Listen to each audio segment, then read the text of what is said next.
Price lord. ಶುಭ ಮುಂಚಾನೆ. ಕರ್ತನಾದ ಯೇಸು ಕ್ರಿಸ್ತನ ನಾಮದಲ್ಲಿ ನಮ್ಮೆಲ್ಲ ಸಹೋದರ ಸಹೋದರಿಯರನ್ನ ವಂದಿಸ್ತೇವೆ. ನೀವೇನು ನಮ್ಮ ಚಾನಲನ್ನು ಮೊದಲನೇ ಬಾರಿಗೆ ವೀಕ್ಷಿಸುತ್ತಿರುವುದಾದರೆ ದಯವಿಟ್ಟು ಸಬ್ಸ್ಕ್ರೈಬ್ ಮಾಡ್ಕೊಳ್ಳಿ, ಲೈಕ್ ಮಾಡಿ, ಶೇರ್ ಮಾಡಿ, ಹಾಗೂ ನಿಮ್ಮ ಪ್ರಾರ್ಥನಾ ಮನವಿಗಳನ್ನು ನಮಗೆ ಕಮೆಂಟ್ ಮೂಲಕವಾಗಿ ತಿಳಿಸಬಹುದಾಗಿದೆ. ಇಂದು ಮುಂಜಾನೆಯ ಸಮಯದಲ್ಲಿ ದೇವರು ನಮಗೆ ನೂತನ ದಿನವನ್ನು ಅನುಗ್ರಹಿಸಿದ್ದಾರೆ. ಆತನು ನಂಬಿಗಸ್ತನಾದ ದೇವರಾಗಿದ್ದಾನೆ. ಆ ದೇವರನ್ನು ನಾವು ಆರಾಧಿಸೋಣ, ಸ್ತುತಿಸೋಣ, ಕೊಂಡಾಡೋಣ. ನನ್ನೊಟ್ಟಿಗೆ ಸೇರಿ ನೀವೆಲ್ಲರೂ ದೇವರನ್ನು ಸ್ತುತಿಸುವವರಾಗಿ ನಮಗಿರುವಂಥ ಸ್ವಲ್ಪ ಸಮಯದಲ್ಲಿ ಕೆಲವು ನಿಮಿಷಗಳ ಕಾಲ ಪೂರ್ಣ ಮನಸ್ಸನ್ನು ದೇವರ ಕರಗಳಿಗೆ ಒಪ್ಪಿಸಿಕೊಟ್ಟು ನಾವು ಆತನನ್ನು ಆರಾಧಿಸೋಣ, ಆತನನ್ನು ಕೊಂಡಾಡೋಣ. ಆತನು ಒಳ್ಳೆಯವನು. ನಾವು ಅಪನಂಬಿಗಸ್ತರಾಗಿದ್ದಾಗಲೂ ಆತನು ನಂಬಿಗಸ್ತನಾಗಿ ನಮ್ಮನ್ನು ಇಲ್ಲಿಯವರೆಗೂ ಕುಟುಂಬವಾಗಿ ನಮ್ಮ ಕುಟುಂಬವನ್ನು ನಮ್ಮನ್ನು ನಡೆಸುತ್ತಾ ಆತನು ಬಂದಿದ್ದಾನೆ. ಆತನ ಉಪಕಾರಗಳನ್ನು ನೆನೆಸಿ ನಾವು ಸ್ತೋತ್ರವನ್ನು, ಸ್ತುತಿಯನ್ನು ಸಲ್ಲಿಸೋಣ. ಹೌದು, ಈ ದಿನಗಳಲ್ಲಿ ನೀವು ಸೋತು ಹೋಗಿರುವುದಾದರೆ, ಕುಂದಿ ಹೋಗಿರುವುದಾದರೆ ದೇವರು ನಿಮ್ಮನ್ನು ಬಲಪಡಿಸುವ ಆತನಾಗಿದ್ದಾನೆ. ನೀವು ಅಪನಂಬಿಗಸ್ತರಾಗಿರುವುದಾದರೆ ಆತನು ಇನ್ನೂ ನಂಬಿಗಸ್ತನಾಗೇ ಇದ್ದಾನೆ. ನನ್ನೊಟ್ಟಿಗೆ ಸೇರಿ ಈ ಹಾಡಿನ ಮೂಲಕವಾಗಿ ನಾವು ಆತನನ್ನು ಸ್ತುತಿಸೋಣ. ನಿನ್ನನ್ನೇ ನಂಬಿ ಬಂದೆವು ಏಸಯ್ಯ, ನಿಮ್ಮನ್ನೇ ನಂಬಿ ಬಂದೆವು, ನಿನ್ನನ್ನೇ ನಂಬಿ ಬಂದೆವು ಏಸಯ್ಯ, ನಿಮ್ಮನ್ನೇ ನಂಬಿ ಬಂದೆವು. ನೀನೇ ನನ್ನ ಜೀವ, ನೀನೇ ನನ್ನ ಸತ್ಯ, ನೀನೇ ನನ್ನ ಮಾರ್ಗವಯ್ಯ. ಹಾಲೆಲೂಯ. ನೀನೇ ನನ್ನ ಜೀವ, ನೀನೇ ನನ್ನ ಸತ್ಯ, ನೀನೇ ನನ್ನ ಮಾರ್ಗವಯ್ಯ.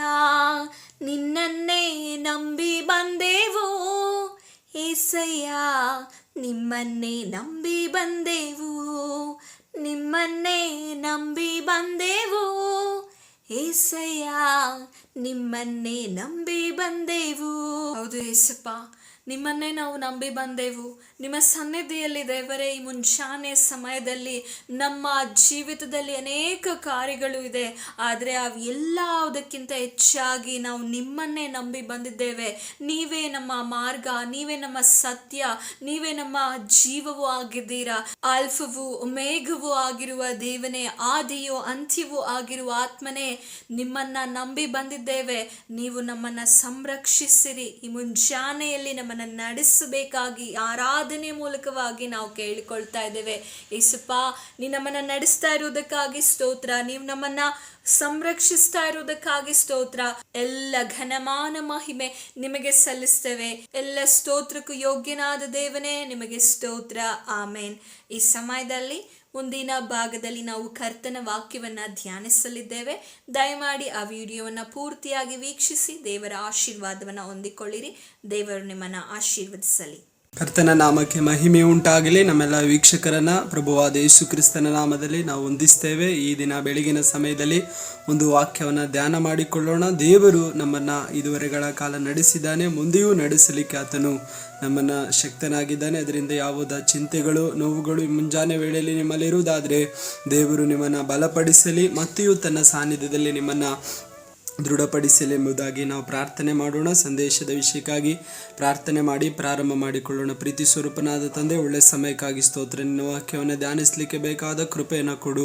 ವಾಕ್ಯಗಳು ಜನರ ಮನಸ್ಸಿನಲ್ಲಿ ಕಾರ್ಯ ಮಾಡಲಿ. ಕೇಳುವಂಥ ಪ್ರತಿಯೊಬ್ಬರ ಜೀವಿತದಲ್ಲಿ ದೇವರೇ ನೀನು ಕಾರ್ಯ ಮಾಡಲಿಕ್ಕೆ ಶಕ್ತನೆಂಬುದಾಗಿ ತಿಳ್ಕೊಳ್ಳಿಕ್ಕೆ ಕೃಪೆ ಕೊಡು. ಯೇಸುವಿನ ನಾಮದಲ್ಲಿ ತಂದೆಯೇ, ಆಮೇನ್. ಈ ದಿನದ ಸಂದೇಶದ ವಿಷಯ ಏನಾಗಿದೆ ಎಂಬುದಾಗಿ ನೋಡೋದಾದರೆ, ದೇವರು ನಂಬಿಗಸ್ತನು, ತನ್ನ ಕಾರ್ಯವನ್ನು ಸಾಧಿಸುವನು ಎಂಬುದಾಗಿರುವಂಥ ವಿಷಯದಲ್ಲಿ ನಾವು ಧ್ಯಾನ ಮಾಡಿಕೊಳ್ಳೋಣ. ನಮ್ಮನ್ನು ಕರೆದ ಆತನು ನಂಬಿಗಸ್ತನು, ಖಂಡಿತವಾಗ್ಲೂ ತನ್ನ ಕಾರ್ಯವನ್ನು ತಕ್ಕ ಸಮಯದಲ್ಲಿ ಪೂರೈಸುವವನಾಗಿದ್ದಾನೆ. ಹಾಗಾದರೆ ದೇವರು ನಂಬಿಗಸ್ತನಾಗಿ ತನ್ನ ಕಾರ್ಯವನ್ನು ಮಾಡುವಾಗ, ನಾವು ಕಾದುಕೊಂಡು ಆತನ ಸಮಯಕ್ಕಾಗಿ ಕೂರುವಾಗ ಖಂಡಿತವಾಗ್ಲೂ ತನ್ನ ಕಾರ್ಯವನ್ನು ತಾನು ಮಾಡ್ತಾನೆ. ದೇವರು ತನ್ನ ಕಾರ್ಯವನ್ನು ನಂಬಿಗಸ್ತನಾಗಿ ಮಾಡ್ತಾನೆ ಎಂಬುದಾಗಿರುವಂಥ ವಿಷಯವನ್ನು ಧ್ಯಾನಿಸುವುದಕ್ಕಿಂತ ಮುಂಚಿತವಾಗಿ ಹೇಗೆ ದೇವರು ತನ್ನ ಸಮಯದಲ್ಲಿ ಮಾಡ್ತಾನೆ ಎಂಬುದಾಗಿರುವಂಥ ವಿಷಯವನ್ನು ನಾವು ತಿಳಿದುಕೊಳ್ಳೋಣ. ದೇವರು ತಕ್ಕ ಸಮಯದಲ್ಲಿ ಸಮಯದಲ್ಲಿ ತನ್ನ ಕಾರ್ಯವನ್ನು ಮಾಡ್ತಾನೆ. ದೇವರಿಗೆ ಆದಂಥ ಒಂದು ಸಮಯವಿದೆ, ಅದು ತಕ್ಕ ಸಮಯ ಎಂಬುದಾಗಿ. ಅದನ್ನು ದೇವರ ವಾಕ್ಯದಲ್ಲಿ ನಾವು ನೋಡೋದಾದರೆ ಯೋಹಾನನು ಬರೆದ ಸುವಾರ್ತೆ ಅದರ 2ನೇ ಅಧ್ಯಾಯದಲ್ಲಿ ಒಂದು ಅದ್ಭುತವನ್ನು ಕರ್ತನಾದ ಯೇಸು ಸ್ವಾಮಿ ಮಾಡ್ತಾರೆ. ಅದು ಕಾನಾ ಊರಿನ ಮದುವೆಯಲ್ಲಿ ದ್ರಾಕ್ಷಾರಸಿ ಖಾಲಿ ಆದಾಗ ಅದರಲ್ಲಿ ಇರುವಂಥ ಕೊರತೆಯನ್ನು ನೀಗಿಸಿದ್ದನ್ನು ನಾವು ನೋಡ್ತೇವೆ. ಅದ್ಭುತವಾಗಿ ನೀರನ್ನು ದ್ರಾಕ್ಷಾರಸವಾಗಿ ಮಾರ್ಪಡಿಸಿದ್ದನ್ನು ಅಲ್ಲಿ ಆ ಚರಿತ್ರೆಯಲ್ಲಿ ನೋಡ್ತೇವೆ. ಅದಕ್ಕಿಂತ ಮುಂಚಿತವಾಗಿ ಯೇಸು ಸ್ವಾಮಿ ತಾಯಿಯಾದಂಥ ಮರಿಯಳು ಯೇಸು ಸ್ವಾಮಿ ಹತ್ರ ಬಂದು ಈಗ ಹೇಳ್ತಾಳೆ, ದ್ರಾಕ್ಷಾರಸವು ಖಾಲಿಯಾಗಿದೆ, ನೀನೇನಾದರೂ ಒಂದು ಮಾಡು ಎಂಬುದಾಗಿ. ಯೇಸು ಸ್ವಾಮಿ ಹೇಳ್ತಾರೆ, ನನ್ನ ಸಮಯವು ಇನ್ನೂ ಬಂದಿಲ್ಲ. ಹಾಗಾದರೆ ಯೇಸು ಸ್ವಾಮಿಗೆ ಭೂಲೋಕದಲ್ಲಿ ತನ್ನ ಚಿತ್ತದ ಪ್ರಕಾರ ಅಲ್ಲ, ತನ್ನ ಆಲೋಚನೆ ಪ್ರಕಾರವಲ್ಲ, ತಂದೆಯ ಆಲೋಚನೆ ಪ್ರಕಾರ ಎಲ್ಲ ಕಾರ್ಯಗಳನ್ನು ಮಾಡುತ್ತಿದ್ರು. ಅಂದರೆ ತನ್ನ ಸಮಯಕ್ಕೆ ತಾನು ತನ್ನ ಕಾರ್ಯವನ್ನು ಮಾಡಿದ್ದನ್ನು ನಾವು ನೋಡ್ತೇವೆ. ಹಾಗಾದರೆ ಯೇಸು ಸ್ವಾಮಿ ನಂಬಿಗಸ್ತನು, ತನ್ನ ಕಾರ್ಯವನ್ನು ಸಾಧಿಸುವನೆಂಬುದಾಗಿ ಈ ವಾಕ್ಯಗಳನ್ನು ಕೇಳುವಾಗ ಆತನು ಆತನ ಸಮಯಕ್ಕೆ ತನ್ನ ಕಾರ್ಯವನ್ನು ಸಾಧಿಸ್ತಾನೆ. ಈಗ ಈ ಮಾತುಗಳನ್ನು ಕೇಳುವ ನಿಮ್ಮ ಜೀವಿತದಲ್ಲಿ ಅನೇಕ ಕಾರ್ಯಗಳಿಗಾಗಿ ನೀವು ಪ್ರಾರ್ಥನೆ ಮಾಡ್ತಾ ಇರ್ಬೋದು, ಅನೇಕ ವಿಷಯಗಳನ್ನು ದೇವ್ರ ಹತ್ರ ಬೇಡ್ಕೊಳ್ತಾ ಇರ್ಬೋದು, ಇನ್ನೂ ನಡೆದಿಲ್ವಲ್ಲ ಎಂಬ ಚಿಂತೆ ನಿಮಗಿರ್ಬೋದು. ಆದರೆ ದೇವರು ತಕ್ಕ ಸಮಯದಲ್ಲಿ ಅದ್ಭುತವನ್ನು ಮಾಡ್ತಾರೆ. ಆತನ ಸಮಯಕ್ಕೆ ಆತನು ಅದ್ಭುತ ಮಾಡ್ತಾರೆ. ಅದರ ಹೆಸರೇ ತಕ್ಕ ಸಮಯ. ಅದಕ್ಕಾಗಿ ನಾವು ಕಾದುಕೊಂಡಿರ್ಬೇಕು. ಯೇಸು ಸ್ವಾಮಿ ಶಿಷ್ಯರು ತನ್ನ ಸೇವೆಯ ಕಾಲದಲ್ಲಿ ಎಲ್ಲರೂ ಹೇಳಿದ್ರು, ಅಲ್ಲೋಗೋಣ ಇಲ್ಲೋಗೋಣ, ಲಾಜರನ ಮರಣ ಸಮಯದಲ್ಲಿ ಬನ್ನಿ ಬೇಗ ಹೋಗೋಣ ಅಂತ ಹೇಳಿದ್ರು. ಆದರೂ ಕೂಡ ಯೇಸು ಸ್ವಾಮಿ ಓದಿದ್ದು ತನ್ನ ಸಮಯದಲ್ಲಿ, ತಕ್ಕ ಸಮಯದಲ್ಲಿ ಹೋದಾಗೆಲ್ಲ ದೇವರು ಅದ್ಭುತ ಮಾಡಿದ್ರು. ಹಾಗಾದರೆ ಯೇಸು ಸ್ವಾಮಿಯ ಸಮಯಕ್ಕೋಸ್ಕರ ನಾವು ಕಾದುಕೊಳ್ಳುವಾಗ ತಕ್ಕ ಅದ್ಭುತವನ್ನು ನಮ್ಮ ಜೀವಿತದಲ್ಲಿ ಮಾಡ್ತಾರೆ. ಅದಕ್ಕೆ ದೇವರು ನಂಬಿಗಸ್ತನು, ತನ್ನ ಕಾರ್ಯವನ್ನು ಸಾಧಿಸುವನು. ಹಾಗಾದರೆ ಮತ್ತೊಂದು ವಚನವನ್ನು ನಾವು ಓದಿಕೊಳ್ಳೋಣ. 2 ತಿಮೋತಿ ಅದರ 2ನೇ ಅಧ್ಯಾಯ 13ನೇ ವಚನ ಹೀಗೆ ಬರೆಯಲ್ಪಟ್ಟಿದೆ, ನಾವು ಅಪನಂಬಿಗಸ್ತರಾಗಿದ್ದರೂ ಆತನು ನಂಬಿಗಸ್ತನಾಗಿಯೇ ಇರುವನು, ತನ್ನ ಸ್ವಭಾವಕ್ಕೆ ವಿರೋಧವಾಗಿ ಏನೂ ಮಾಡಲಾರನು. ನಾವು ಅಪನಂಬಿಗಸ್ತರಾಗಿದ್ದರೂ ಕೂಡ ಆತನು ನಂಬಿಗಸ್ತನಾಗಿಯೇ ಇದ್ದಾನೆ, ತನ್ನ ಸ್ವಭಾವಕ್ಕೆ ವಿರೋಧವಾಗಿ ಏನು ಮಾಡಲಾರನು. ನಾನು ಹೇಳ್ತಾ ಅವಾಗಲೇ ಬಂದೆ, ಆತನು ಇಚ್ಛಿಸುವುದು ಪ್ರಕಾರ ಮಾತ್ರ ಮಾಡ್ತಾನೆ ಹೊರತು ತನ್ನ ಸ್ವಭಾವಕ್ಕೆ ವಿರೋಧವಾಗಿ ಏನು ಆತನು ಮಾಡಲ್ಲ. ಅಂದರೆ ತನ್ನ ಇಷ್ಟ ಏನೋ ಅದನ್ನೇ ಮಾತ್ರ ಆತನು ಮಾಡ್ತಾನೆ. ಆದರೆ ಆತನ ಕಾರ್ಯದಲ್ಲಿ ಆತನು ನಂಬಿಗಸ್ತನಾಗಿದ್ದಾನೆ. ನಮ್ಮ ವಿಷಯಗಳಲ್ಲಿ ನಾವು ಅನೇಕ ಬಾರಿ ಅಪನಂಬಿಗಸ್ತರಾಗಿರ್ಬೋದು ಅಲ್ವಾ. ನಾವು ಪ್ರಾರ್ಥನೆ ಮಾಡಲಿಕ್ಕೆ ತೀರ್ಮಾನ ತೆಗೆದುಕೊಳ್ತೀವಿ, ಆದರೆ ಪ್ರಾರ್ಥನೆ ಮಾಡಲಿಕ್ಕಾಗಲ್ಲ. ವಾಕ್ಯ ಓದಲಿಕ್ಕೆ ತೀರ್ಮಾನ ತೆಗೆದುಕೊಳ್ತೀವಿ, ವಾಕ್ಯ ಓದಲಿಕ್ಕಾಗಲ್ಲ. ದೇವರ ಸೇವೆಗಾಗಿ ಕೊಡಬೇಕೆಂಬುದಾಗಿ ತೀರ್ಮಾನ ತೆಗೆದುಕೊಳ್ತೀವಿ, ನಾನಾ ಇಕ್ಕಟ್ಟುಗಳು ಬಂದಾಗ ಸೇವೆಗಾಗಿ ಕೊಡಲಿಕ್ಕಾಗಲ್ಲ. ನಾವು ಸಭೆಗೆ ಹೋಗಿ ಒಳ್ಳೆ ಕಾರ್ಯಗಳನ್ನು ಮಾಡಬೇಕು, ಸಭೆ ಸೇವಕರೊಂದಿಗೆ ನಿಲ್ಲಬೇಕು, ನಂತರ ಸಭೆಯಲ್ಲಿರುವಂಥ ಕೆಲವೊಂದು ವಿಷಯಗಳನ್ನು ಜವಾಬ್ದಾರಿಯಾಗಿ ವಹಿಸ್ಕೊಳ್ಬೇಕೆಂಬುದಾಗಿ ತೀರ್ಮಾನ ತೆಗೆದುಕೊಳ್ತೀವಿ, ತೀರ್ಮಾನಗಳಲ್ಲಿ ನಿಲ್ಲಲ್ಲ. ಹೊಸ ವರ್ಷದ ಆರಂಭ ಬರುವಾಗ ಅನೇಕ ತೀರ್ಮಾನಗಳನ್ನು ತೆಗೆದುಕೊಳ್ತೀವಿ. ನಾನು ಇಷ್ಟು ದಿನ ಪ್ರಾರ್ಥನೆ ಮಾಡ್ತೇನೆ, ಇಷ್ಟು ದಿನ ಉಪವಾಸ ಇರ್ತೇನೆ, ಇಷ್ಟು ದಿನ ಉಪವಾಸ ಇದ್ದು ಜನರಿಗಾಗಿ ನಶಿಸಿ ಹೋಗುವ ಜನರಿಗಾಗಿ ಪ್ರಾರ್ಥನೆ ಮಾಡ್ತೇನೆ ಎಂಬುದಾಗಿ ತೀರ್ಮಾನಗಳನ್ನು ತೆಗೆದುಕೊಳ್ತೀರಾ. ಆದರೆ ಅದರಲ್ಲಿ ದೃಢವಾಗಿ ನಂಬಿಗಸ್ತರಾಗಿ ನಿಲ್ಲಲಿಕ್ಕೆ ಸಾಧ್ಯವಾಗ್ತಾ ಇಲ್ಲ. ಅಪನಂಬಿಗಸ್ತರಾಗಿ ಅನೇಕ ವಿಷಯಗಳಲ್ಲಿ ನಾವು ಕಂಡು ಬಂದರೂ, ನಾವು ಅಪನಂಬಿಗಸ್ತರಾದರೂ ದೇವರು ನಂಬಿಗಸ್ತನಾಗಿಯೇ ಇದ್ದಾನೆ. ತನ್ನ ಕಾರ್ಯವನ್ನು ತನ್ನ ಸಮಯ ಬಂದಾಗ ನಮ್ಮ ಜೀವಿತದಲ್ಲಿ ಮಾಡ್ತಾನೆ ಬಂದಿದ್ದಾನೆ. ಹೌದಲ್ವಾ? ನಾವು ಪ್ರಾರ್ಥನೆ ಮಾಡಿಲ್ಲ ಅಂತ ನಮ್ಮನ್ನು ದಿನನಿತ್ಯ ಕೈ ಬಿಟ್ಟಿದ್ದಾನೋ? ಇಲ್ಲ, ನಮ್ಮನ್ನು ನಡೆಸಿದ್ದಾನೆ.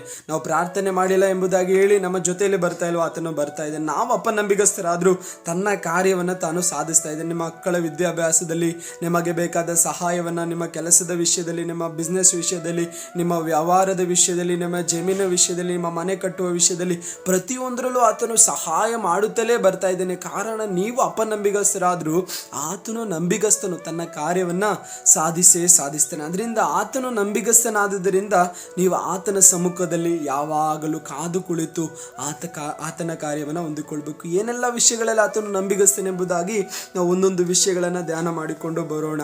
1 ತೆಸಲೋನಿಕ ಅದರ 5ನೇ ಅಧ್ಯಾಯ 24ನೇ ವಚನದಲ್ಲಿ ಹೀಗೆ ಬರೆಯಲ್ಪಟ್ಟಿದೆ, ನಿಮ್ಮನ್ನು ಕರೆಯುವವನು ನಂಬಿಗಸ್ತನು, ಆತನು ತನ್ನ ಕಾರ್ಯವನ್ನು ಸಾಧಿಸುವನು. ಹಾಗಾದರೆ ಒಂದನೇದಾಗಿ ಆತನು ತನ್ನ ಕಾರ್ಯವನ್ನು ಸಾಧಿಸುವುದರಲ್ಲಿ ನಂಬಿಗಸ್ತನು. ತಾನು ಏನು ನುಡಿತಾನೋ ಅದು ತಕ್ಕ ಸಮಯ ಬಂದಾಗ ಆತನು ನೆರವೇರಿಸಿ ಕೊಡ್ತಾನೆ. ನಮ್ಮ ಸ್ವಭಾವಕ್ಕೆ, ನಮ್ಮ ಜೀವಿತದ ಸ್ವಭಾವಗಳನ್ನು ಇಟ್ಟು ನೋಡೋದಾದರೆ ಆತನು ವಾಗ್ದಾನ ಮಾಡಿದ್ದನ್ನು ಹೊಂದಲಿಕ್ಕೆ ನಾವು ಯೋಗ್ಯರೇ ಅಲ್ಲ. ಆದರೂ ಕೂಡ ತನ್ನ ಕಾರ್ಯವನ್ನು ನಮ್ಮ ಜೀವಿತದಲ್ಲಿ ಮಾಡ್ತಾನೆ. ನಿನ್ನ ವಿಷಯದಲ್ಲಿ, ನಿಮ್ಮ ಕುಟುಂಬದ ವಿಷಯದಲ್ಲಿ, ನಿಮ್ಮ ಮಕ್ಕಳ ವಿಷಯದಲ್ಲಿ, ನಿಮ್ಮ ಭವಿಷ್ಯತ್ತಿನ ವಿಷಯದಲ್ಲಿ, ನಿಮ್ಮ ವಿದ್ಯಾಭ್ಯಾಸದ ವಿಷಯದಲ್ಲಿ, ನಿಮ್ಮ ಕೆಲಸದ ವಿಷಯದಲ್ಲಿ, ನಿಮ್ಮ ಆರೋಗ್ಯದ ವಿಷಯದಲ್ಲಿ ಏನೆಲ್ಲ ಕರ್ತನು ವಾಗ್ದಾನ ಮಾಡಿದಾರೋ ಅದೆಲ್ಲವನ್ನ ತಕ್ಕ ಸಮಯ ಬಂದಾಗ ನೆರವೇರಿಸುತ್ತಲೇ ಇದ್ದಾರೆ, ಮುಂದೆಯೂ ನೆರವೇರಿಸ್ತಾನೆ. ಕಾರಣ ಆತನು ಕರೆದ ಆತನು ನಂಬಿಗಸ್ತನು, ತನ್ನ ಕಾರ್ಯವನ್ನು ಸಾಧಿಸುತ್ತಾನೆ. ಅಂದರೆ ಒಂದನೇದಾಗಿ ತನ್ನ ಕಾರ್ಯವನ್ನು ಮಾಡುವುದರಲ್ಲಿ ನಂಬಿಗಸ್ತನಾಗಿದ್ದಾರೆ.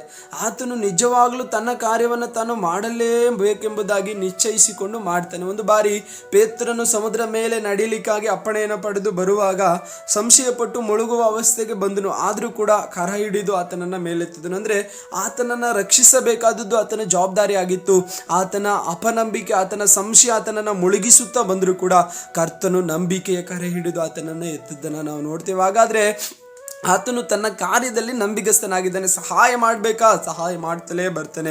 ಖಂಡಿತವಾಗಲೂ ಆತನು ತನ್ನ ಕಾರ್ಯವನ್ನು ನಂಬಿಗಸ್ತನಾಗಿ ಪೂರೈಸಿಕೊಡುವ ದೇವರಾಗಿದ್ದಾನೆ. ಒಂದು ವೇಳೆ ಮೊದಲು ಓದಿಕೊಂಡ ವಚನದ ಪ್ರಕಾರ ನೀವು ಅಪನಂಬಿಗಸ್ತರಾಗಿದ್ರು, ಆತನು ನಂಬಿಗಸ್ತನಾಗಿಯೇ ನಿಮ್ಮ ಜೀವಿತದಲ್ಲಿ ಪ್ರತಿಯೊಂದು ಕಾರ್ಯವನ್ನ ಮಾಡ್ತಾ ಬರ್ತಾ ಇದ್ದೀನಿ. ಮುಂಜಾನೆ ವೇಳೆಯಲ್ಲಿ ಧ್ಯಾನ ಮಾಡಿ ನೋಡಿ, ಪ್ರತಿಯೊಂದು ಕಾರ್ಯದಲ್ಲಿ ಉತ್ತಮವಾಗಿ ಮಾಡಿದ ದೇವರು ಈ ದಿನವೂ ಕೂಡ ನೀವು ಕೈ ಹಾಕುವ ಎಲ್ಲಾ ಕೆಲಸವನ್ನ ಸಫಲಪಡಿಸುವವನಾಗಿದ್ದಾನೆ. ಕಾರಣ ಆತನು ತನ್ನ ಕಾರ್ಯ ನಂಬಿಗಸ್ತನಾಗಿದ್ದಾನೆ. ಚಿಂತೆ ಮಾಡೋದು ಬೇಡ, ನಿರಾಶೆ ಬೇಡ. ಈ ದಿನ ಏನೆಲ್ಲ ಕೆಲಸ ಮಾಡ್ತಿರೋ ದೇವರೇ, ಅನೇಕ ವಿಷಯಗಳಲ್ಲಿ ನಾನು ಅಪನಂಬಿಗಸ್ತನಾಗಿದ್ದೇನೆ ದೇವರೇ, ನೀನು ನಿನ್ನ ಕಾರ್ಯದಲ್ಲಿ ನಂಬಿಗಸ್ತನು, ನಿನ್ನ ಕರಗಳಲ್ಲಿ ನಾನು ಒಪ್ಪಿಸ್ತೇನೆ ಎಂಬುದಾಗಿ ಒಪ್ಪಿಸಿಕೊಡುವಾಗ ಆತನು ತನ್ನ ಕಾರ್ಯದಲ್ಲಿ ನಂಬಿಗಸ್ತನಾಗಿ ಕಾರ್ಯವನ್ನು ನಿರ್ಣಯಿಸುವ ದೇವರಾಗಿದ್ದಾನೆ. ಒಂದನೇದಾಗಿ ತನ್ನ ಕಾರ್ಯವನ್ನು ತಾನು ಮಾಡುವುದರಲ್ಲಿ ನಂಬಿಗಸ್ತನಾಗಿ ತಾನು ಮಾಡುವವನಾಗಿದ್ದಾನೆ. ಎರಡನೇದಾಗಿರುವಂಥ ವಿಷಯವನ್ನ ನಾವು ನೋಡಿಕೊಳ್ಳೋಣ.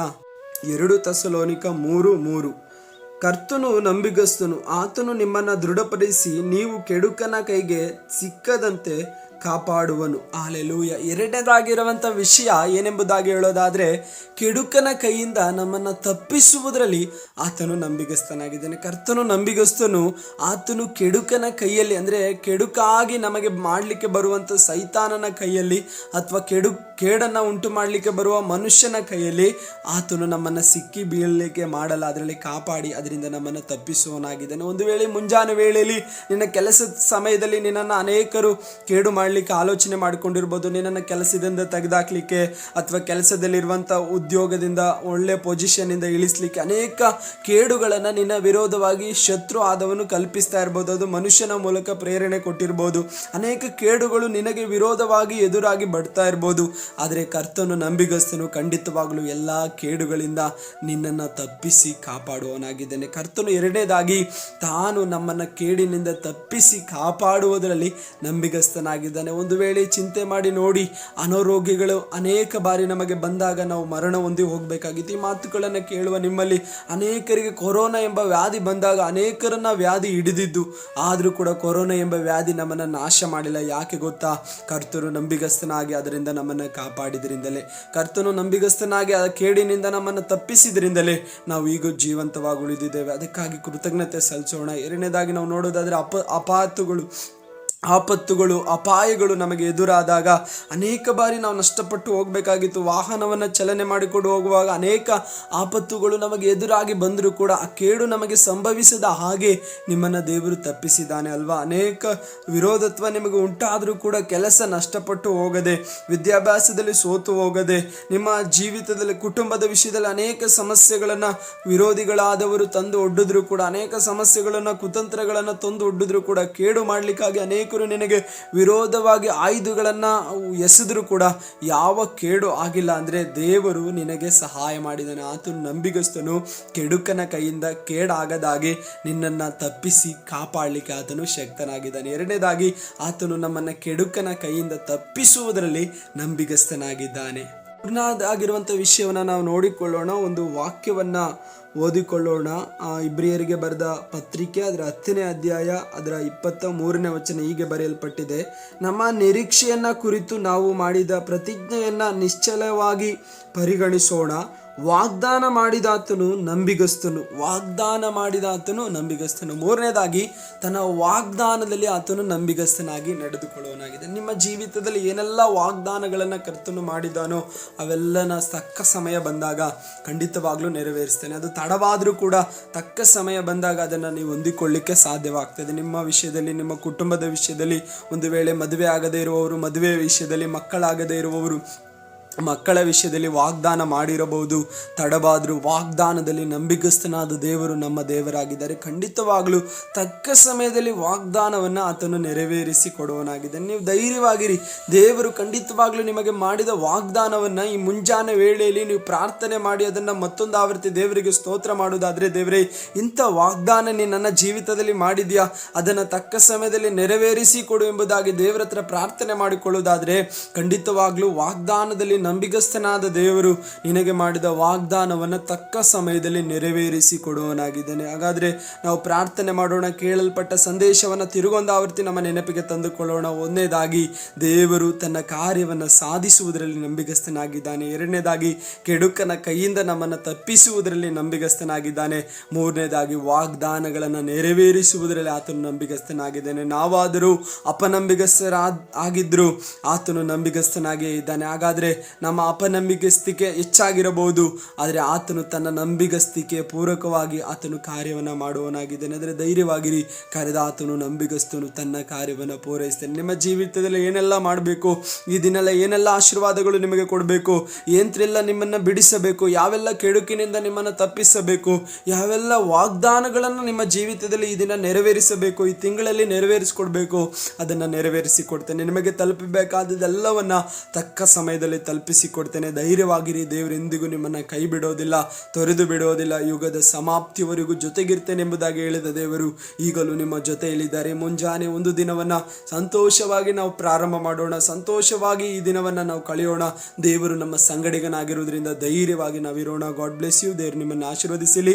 ಈ ಸಂದೇಶ ನಿಮ್ಮ ಮನಸ್ಪರ್ಶಿಸಿರುವುದಾದರೆ ಇದನ್ನು ಅನೇಕರು ಕೇಳುವ ಹಾಗೆ ಅನೇಕರಿಗೆ ಕಳಿಸಿಕೊಡಿ. ದೇವರು ನಿಮ್ಮನ್ನು ಆಶೀರ್ವದಿಸಲಿ. ಪ್ರಾರ್ಥನೆ ಮಾಡೋಣ. ಪ್ರೀತಿ ಸ್ವರೂಪನಾದ ತಂದೆಯೇ, ಒಳ್ಳೆ ಸಮಯಕ್ಕಾಗಿ ಸ್ತೋತ್ರ. ನಿನ್ನ ಮಕ್ಕಳು ಈ ದಿನ ವಾಕ್ಯ ಕೇಳಿದ್ದಾರೆ, ವಾಕ್ಯಕ್ಕನುಗುಣವಾಗಿ ಜೀವಿಸಲಿಕ್ಕೆ ಕೃಪೆ ಕೊಡು. ಕರೆದಾತನು ನಂಬಿಗಸ್ತನು, ತನ್ನ ಕಾರ್ಯವನ್ನು ಸಾಧಿಸುವನೆಂಬುದಾಗಿರುವ ವಿಷಯದ ಕುರಿತು ಧ್ಯಾನಿಸಿದ್ದೇವೆ. ನೀನು ನಂಬಿಗಸ್ತನು, ಎಲ್ಲ ಕಾರ್ಯಗಳನ್ನು ನಡೆಸಿಕೊಡುವನು ಸ್ವಾಮಿ. ಆ ಒಂದು ಧೈರ್ಯವನ್ನು ನಿನ್ನ ಮಕ್ಕಳು ಹೃದಯದಲ್ಲಿಟ್ಟುಕೊಂಡು ಮುಂದೆ ಹೋಗಲಿಕ್ಕೆ ಸಹಾಯ ಮಾಡು. ನೀನೇ ಆಶೀರ್ವದಿಸು, ನಡೆಸು. ಯೇಸುವಿನ ನಾಮದಲ್ಲಿ ತಂದೆಯೇ, amen, amen. Praise the Lord. God bless you. ದೇವರು ನಿಮ್ಮನ್ನು ಆಶೀರ್ವದಿಸಲಿ. ಆಮೇನ್.